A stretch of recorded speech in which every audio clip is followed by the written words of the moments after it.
sheshi protestës me kolegun Anesti Bajramemaj për të marrë panoramën e ditës së 37. Anesti, mirëmbrëma, të përshëndes. Mirëmbrëma.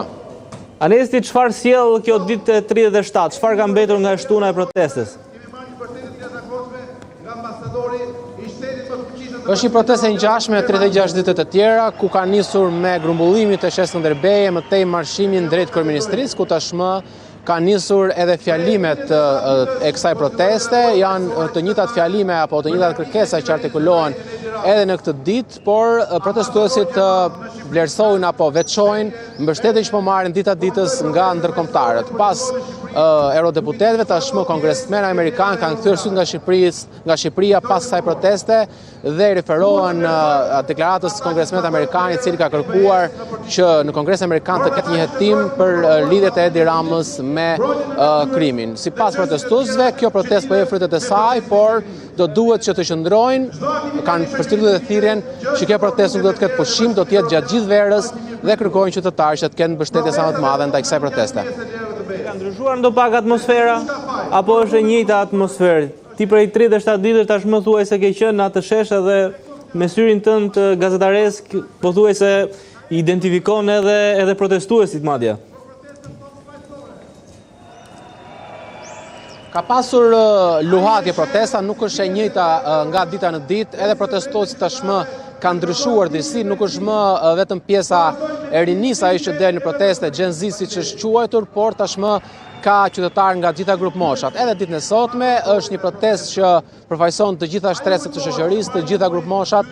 Janë qytetarë të cilët kanë thirrje të ndryshme, nuk janë vetëm thirrjet për mbrojtjen e natyrës, por tashmë është një protestë që ka kaluar në kërkesa politike dhe në kërkesa personale. Her pas here mbajnë në duar qytetarët me pankartat e tyre kur kërkojnë dikush rroga më të larta, dikush pensione më të larta, dikush një jetë më dinjitoze, por përmbledhen apo kanë emërues përbashkët kërkesën për dorëheqjen e kryeministit Edi Rama. Anesti, dua të di nëse politikanët që kanë qenë ditë e para, qoftë opozitës, po qoftë edhe të mazhorancës, si ka qenë zonja Koçeku, janë të pranishëm në protestë?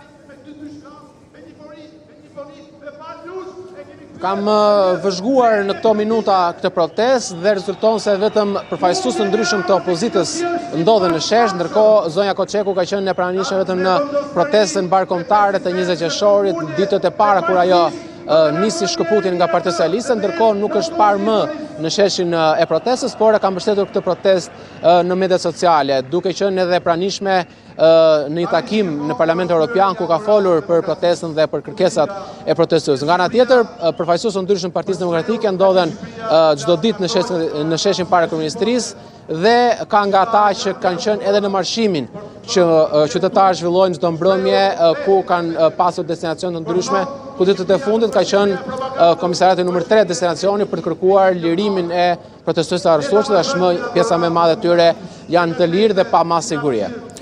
Anesti, nuk e di nëse krah jush është mjeku Ermal Pashaj, i cili ka qenë një nga zërat më aktiv të kësaj proteste për t'i marrë një opinion sa i takon ecurisë kësaj proteste. Si gjithmonë me Zoti Pashaj është krahme dhe ju dëgjon dhe mund ta pyesni. Zoti Pashaj, ju përshëndes nga studiot e A2 CNN. Doktor, si është shëndeti i kësaj proteste? Edhe njëherë të lutem nuk u dëgjova. Si doktor, si është shëndeti i kësaj proteste? Besoj që shëndeti i protestës është i plot, i gjithë ka shtrirë dhe prezent akoma në tonusin e tij më të mirë, mendoj. Është në le të themi është një protestë e cila Po ju dëgjojmë.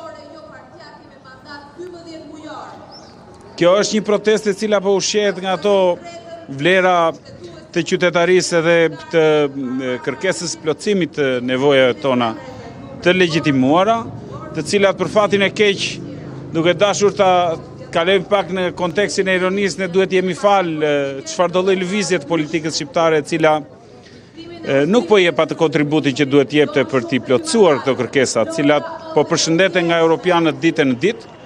Janë disa kërkesa të cilat shprehin qartë vullnetin e popullit shqiptar për të qenë denjësisht në Europë dhe për të qenë realisht në Europë, jo për të patur një fasadë e cila kamuflon mekanizmat ndryshëm të një ane apo anës tjetër politike. Qëndresa e përditshme e qytetarëve në shesh pavarësisht ulje-ngritjeve të numrave tregon që konsistenca vazhdon dhe që kjo është një nga elementet më vërtetues se e gjithë masa popullore kërkon realisht aderimin në Europë.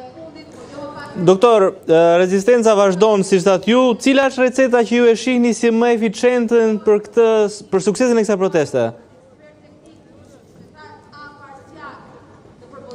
Atëre, unë mendoj që për sa i përket elementeve ato janë të shumë lloj. Ai që është më i rëndësishëm është prap linja përbashkuese mes njerëzve dhe një ushqim shumë i fortë për këtë mbetet akoma anatemimi nga ana e politikës. Mënyra e bërjes së politikave të cilat nuk kanë ndryshuar në të gjitha këto vite, po mbështeten akoma në fasadat e Dala Boje për të anatemuar dhe për të marrë me gjithë shka përveç se me atë që janë problemet reale cilat janë artikuluar, veshja e stileve të ndryshme të publicitetit negativ mbi personat e caktuar nuk përbëjnë zgjidhjen e problemit. Zgjidhja e problemit do t'ishte kur qeveria dhe kryeministri të merreshin realisht me kërkesat e protestuesve. Jo me anatemimin e çdo figure. Në shesh ka të gjitha përfaqësitë e popullatës shqiptare, po në fund ditës ky është edhe produkti i tyre. Nëse të gjithë këto investime do të kishin qenë adresuar sistemeve të caktuara të arsimimit dhe të rritjes gradës shkallës kulturore, atëherë edhe prezenca në shesh do të ishte, le të themi, më e afërt me atë që kërkojnë protestuesit. Populli shqiptar është ky me të gjitha ngjyrat e veta. Por ajo që është shumë e rëndësishme për të thënë është që linja përbashkuese është prap mos bindja dhe mos hezitimi për kërkimin deri në fund të përplotësimit të këtyre kërkesave.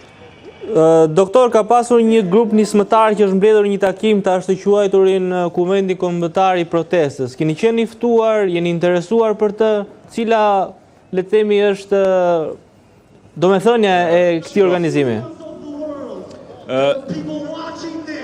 Nisa të thoja pak më parë që situatat cilat i përbashkojnë qytetarët në këtë shesh janë nevojat për aderimin në disa ligje dhe konventa europiane.